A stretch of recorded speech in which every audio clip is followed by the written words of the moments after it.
تبارك الذي نزل الفرقان على عبده ليكون للعالمين نذيرا۔ اللہ تعالیٰ کا ارشاد ہے وَلْتَنْظُرْ نَفْسٌ مَّا قَدَّمَتْ لِغَدٍ۔ انسان کو اس بارے میں غور کرتے رہنا چاہیے کہ میں نے کل کے دن کے لیے کیا بھیجا ہے۔ اور نبی کریم صلی اللہ علیہ وسلم نے ارشاد فرمایا اکثروا ذکر حازم اللذات الموت، کہ غفلتوں کو ختم کرنے والی اور شہوات کو توڑنے والی چیز موت کو کثرت سے یاد کیا کرو۔ آج کا انسان بہت زیادہ غفلتوں میں گناہ بھی کرتا ہے اور اسے گناہ کا اندازہ نہیں۔ آج کا انسان گناہوں میں لت ہے اور اسے کوئی پرواہ نہیں۔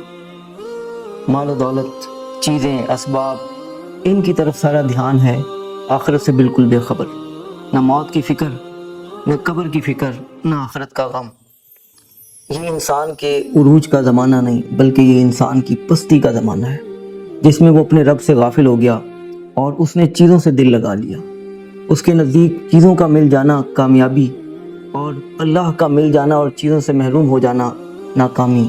ایک بات یاد رکھیں، اگر کسی کو سب کچھ مل گیا لیکن اللہ نہ ملا تو وہ ناکام ہے، اس کے ہاتھ کچھ بھی نہیں ہے، اس کے پلے کچھ نہیں۔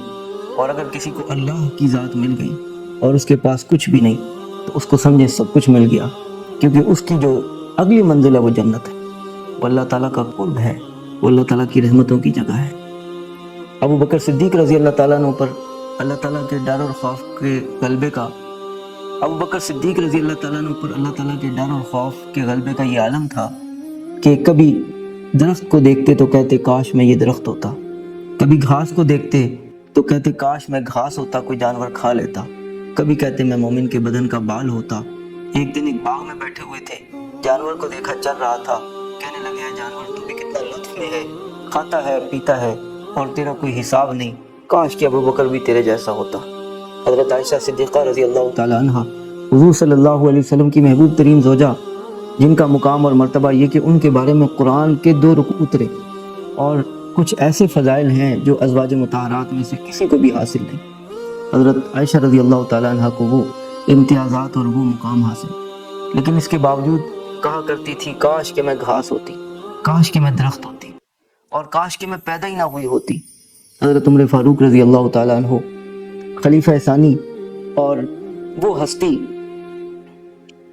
ہستی جن کو دیکھ کر کیسر و کسریٰ ڈر جایا کرتے تھے، خوف سے کانپتے تھے، اللہ تعالیٰ نے ان کو وہ رعب اور دبدبہ عطا فرمایا تھا اور ایسی عزت، ایسی شان۔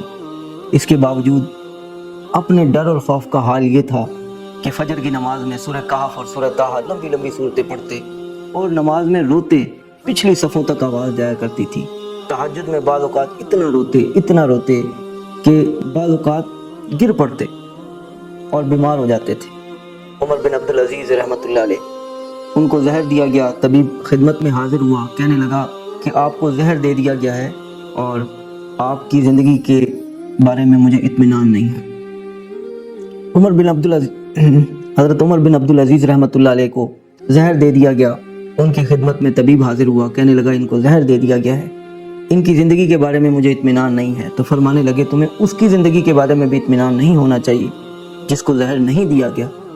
طبیب نے پوچھا کیا آپ کو پتہ چل گیا تھا کہ جب آپ کے جسم میں زہر گیا؟ کہنے لگے کہ مجھے اسی وقت پتہ چل گیا تھا جب میرے پیٹ میں زہر گیا۔ طبیب نے کہا کہ آپ اس کے علاج کی کوئی صورت پیدا کیجیے، علاج کروائیے۔ کہنے لگے کہ اگر مجھے معلوم ہو کہ میرے کان کے قریب کوئی ایسی چیز ہے جس کے استعمال کرنے سے میں صحت یاب ہو جاؤں گا تو میں کبھی بھی اس طرف ہاتھ نہیں بڑھاؤں گا۔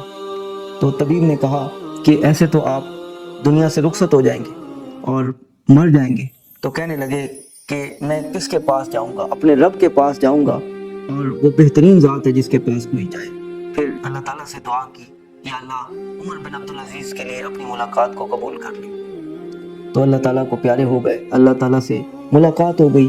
یہ وہ لوگ تھے، یہ وہ ہستیاں تھیں جو زندگی کو اللہ تعالیٰ کی فرما برداری میں گزار گئے اور ڈر اور خوف ان پر طاری تھا۔ آج ہماری حالت یہ ہے، غفلتوں کا شکار ہیں، دنیا کے پجاری ہیں، دنیا سے لینا دینا ہے، آخرت سے کوئی ہمارا کام نہیں، لیکن آخرت کی کوئی فکر بھی نہیں، اپنی موت کا کوئی ڈر بھی نہیں کہ اس وقت جب روح قبض ہوگی میرا حال کیا ہوگا۔ اگر فرشتے نے سختی کر دی تو کیا بنے گا؟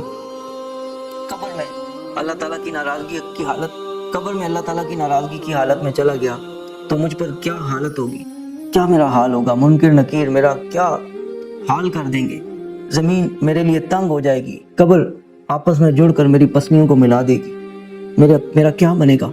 یہ ڈر اور خوف ہی ہمارے اندر سے ختم ہو گیا ہے اور ہم اپنی خواہشات کے بندے بنے ہوئے ہیں۔ خواہشات میں ہم یہ نہیں دیکھتے کیا گناہ ہے کیا نیکی ہے، اور گناہوں کی دلدل میں دھنستے چلے جاتے ہیں۔